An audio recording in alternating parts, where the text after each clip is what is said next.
Segundo livro de Crônicas, capítulo 33. Tinha Manassés 12 anos de idade quando começou a reinar. E 55 anos reinou em Jerusalém. E fez o que era mal aos olhos do Senhor, conforme as abominações dos gentios que o Senhor lançara de diante dos filhos de Israel. Porque tornou a edificar os altares que Ezequias seu pai tinha derrubado. E levantou altares a Baalins e fez bosques.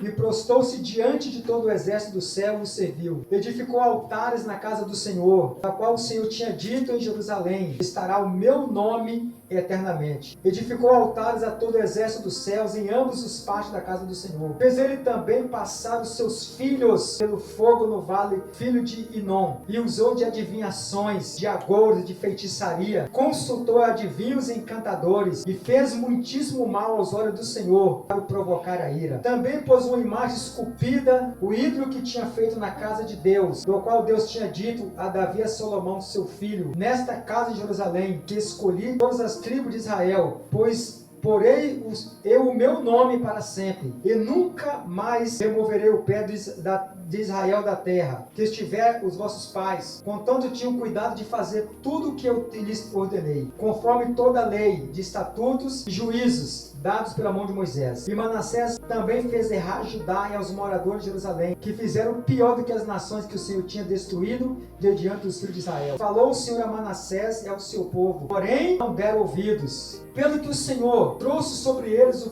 príncipe dos exércitos do rei da Síria, os quais prenderam Manassés entre os espinhais, e o amarraram com cadeias, e o levaram à Babilônia. E ele, angustiado, orou deveras ao Senhor seu Deus, humilhou-se muito perante o Deus dos seus pais, e fez-lhe oração, e Deus se aplacou para com ele, e ouviu a sua súplica, e tornou a trazer a Jerusalém ao seu reino. Então reconheceu Manassés que o Senhor é Deus. Esse texto aqui, ele fala sobre a misericórdia de Deus. A gente olha aqui dentro dessa palavra. Manassés, ele era filho do rei Ezequias. Ezequias, ele foi um servo de Deus fiel. Ele derrubou os altares dos demônios, aboliu a idolatria, santificou a casa do Senhor. Ezequias era um homem santo, era um homem justo, um homem que amava a Deus, um exemplo de fidelidade para a sua família e para o seu povo.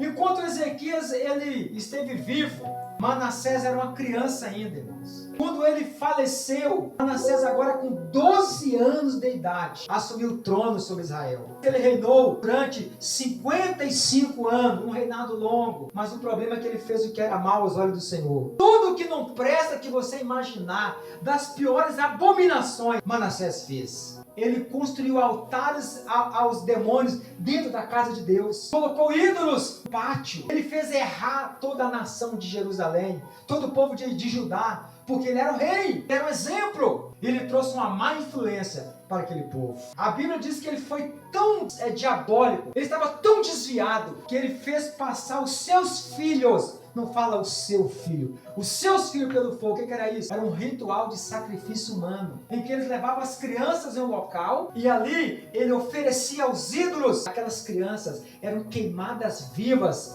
em adoração aos demônios. Isso diante de Deus era uma abominação terrível, que Deus proibiu, dizendo: não farás isso, não cometerás essas abominações dos povos que habitam nessa terra. Deus proibiu, e ele fez justamente o que Deus não queria. Aqui diz que ele consultou os feiticeiros, os necromantes, os espíritos que consultam os mortos. Ele fez agouros, feitiçarias, idolatria, ou seja, um homem totalmente desviado de Deus. O pecado, irmãos, ele tem 3 características. O pecado de ordem moral: prostituição, adultério, fornicação. Tudo que você peca contra o seu próprio corpo, você está destruindo você mesmo. Pecado de ordem social: tudo aquilo que você faz que prejudica o seu próximo. Roubo, mentira, engano, trapaça, assassinato, maledicência. Tudo que você faz que prejudica o seu próximo. E o pecado de ordem espiritual é tudo aquilo que nós fazemos que afronta diretamente a Deus. Quais são os pecados? Idolatria, feitiçaria, quiromancia, magia, agouros, espiritismo. Todo pecado de ordem espiritual,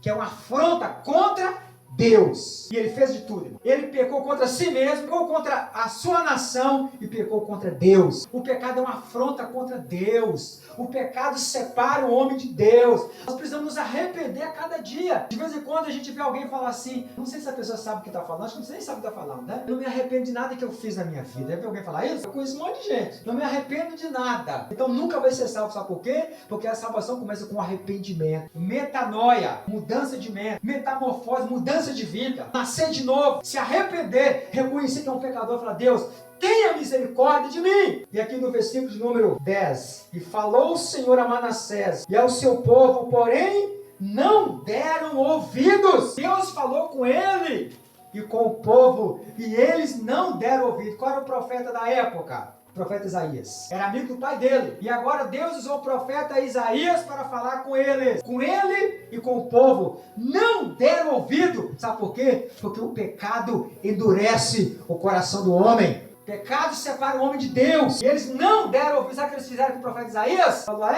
Tá me afrontando? Ele estava tão desviado, mas tão endemoniado, que ele mandou matar o profeta Isaías. Como? Uma morte dolorosa. Mandou serrar o profeta vivo ao meio. O que a Bíblia diz? Um abismo chama outro abismo. O que é ruim pode ficar pior. Então é preciso voltar para Deus, se arrepender. E quando Deus falar, fala, Senhor. Fala, Deus. Fala comigo. Me tira dessa vida de miséria. Meu Deus, eu me arrependo. Eu quero me consertar com o Senhor. Eu quero acertar a minha vida com o Senhor. Irmãos, é muito perigoso a pessoa andar nos caminhos desse mundo tenebroso. Pergunta para um alcoólatra. Ele começou bebendo uma garrafa. Pergunta uma dose. Aquele foi um gatilho para algo pior.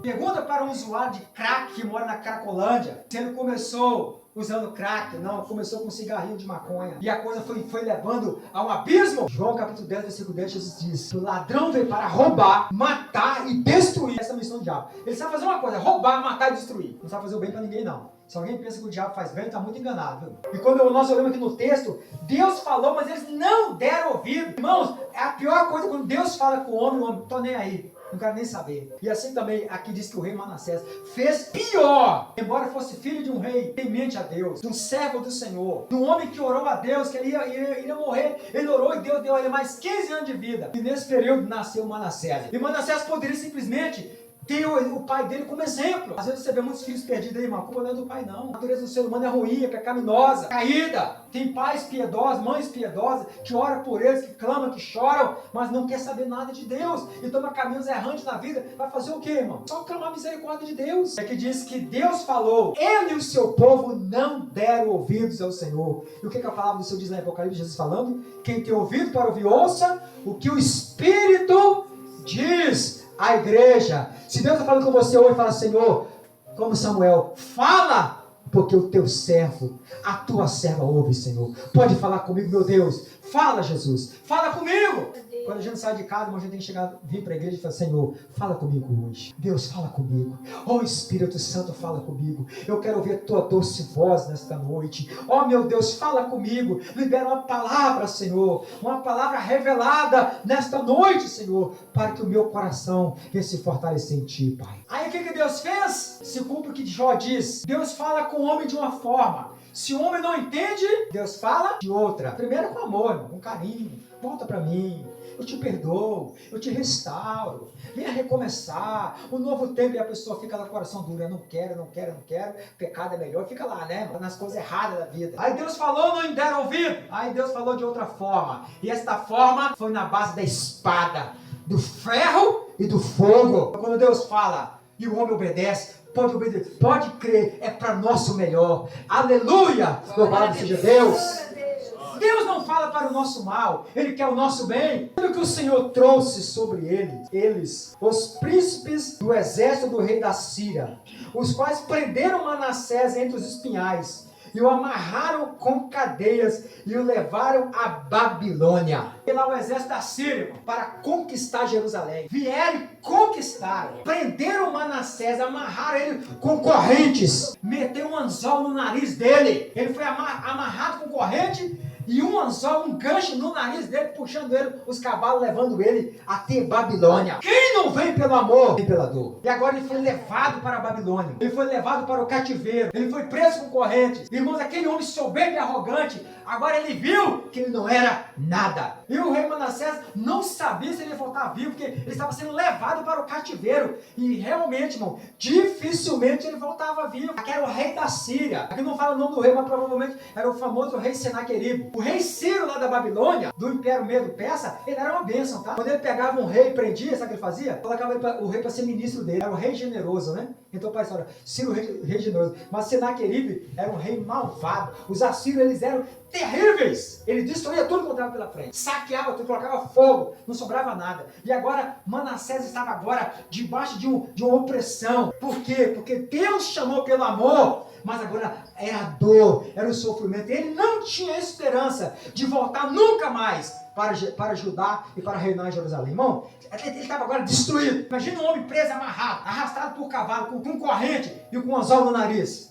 Que esperança um homem desse tem? Cadeia, vai morrer, né? Preso para sempre ali, prisão perpétua, ou ser executado ali logo em seguida. Ele não tinha mais nada, ele perdeu tudo. Ninguém aqui está na condição desse rei. Ninguém aqui. Pastor, minha vida está difícil, estou passando dificuldade aí, mas você não está amarrado com corrente, nem com um anzol fiado no seu nariz. Você não perdeu tudo. Esse homem perdeu tudo. Esse homem aqui não tinha mais o que fazer, a não ser lembrar Deus do seu pai, do Deus que os profetas lhe falaram, do Deus que ouviu falar lá dos tempos antigos. Aqui diz, olha, versículo de número 12. E ele, angustiado, orou deveras ao Senhor, seu Deus, e humilhou-se muito perante o Deus de seus pais. Oh, glória! Aqui está o segredo da vitória. Ele, muito angustiado, desesperado, tinha perdido tudo. Só não havia perdido a vida. Olha, enquanto existir vida, ainda tem esperança. Ele lembrou do Deus de Abraão, de Isaac, de Jacó.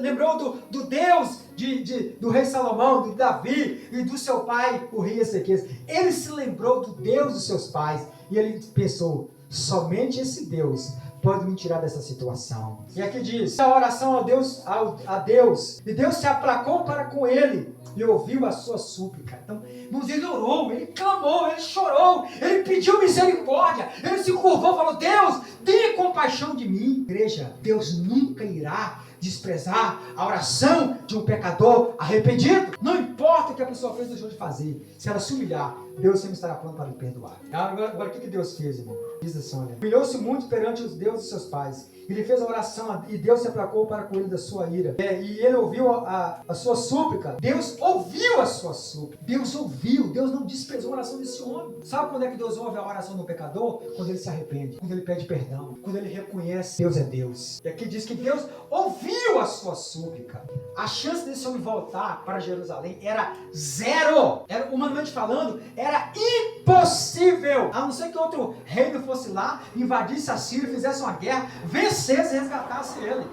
Caso contrário, irmão, era impossível ele voltar a Jerusalém. Mas aqui diz que Deus ouviu a sua oração e o tornou a trazer a Jerusalém, é o seu reino. Então reconheceu Manassés que o Senhor é Deus. Esse homem fez, irmão, tudo que não presta. Era um homem sanguinário, um homem abominável, um homem que tinha coragem de matar seus próprios filhos. Uma coisa terrível. Mas ele se humilhou e Deus perdoou o seu pecado, Deus ouviu sua oração e Deus o trouxe de volta para Jerusalém. Ele voltou a reinar, a ocupar o seu trono e ele reconheceu que o Senhor é Deus. Oh, glória! Ele é o nosso escudo, ele é a nossa fortaleza, ele é o socorro bem presente na hora da angústia, diz a palavra. É que diz, depois disso edificou o muro de fora da cidade de Davi, ao ocidente de Gion, no vale que o levantou mais alto, também os oficiais valentes em todas as cidades fortes de Davi, e tirou da casa do Senhor os deuses estranhos e o ídolo, como também todos os altares que tinham edificado no monte da casa do Senhor, em Jerusalém, e lançou fora da cidade, e reparou o altar do Senhor, e ofereceu sobre ele ofertas pacíficas de louvor, e mandou ajudar que servisse ao Senhor, o Deus de Israel. Foi acompanhado de obras. Ele foi lá e restaurou, arrancou tudo, mudou tudo, limpou, santificou, purificou,